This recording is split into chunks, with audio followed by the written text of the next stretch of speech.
Well, here's just a little update for everyone on our projects. We have a 671 Detroit for our power plant.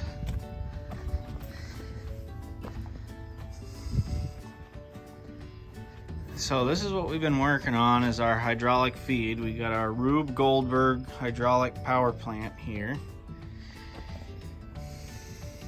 Big hinge, standoffs, belts, tank, pump, and then we're loosely plumbed.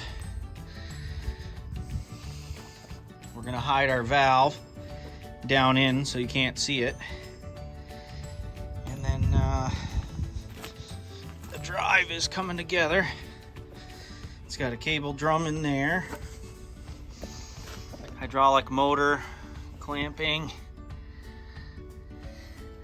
an interesting weld job on that sprockito. So we're getting there. Hopefully next weekend we'll have the drive working again. It'll be time to get back to sawing.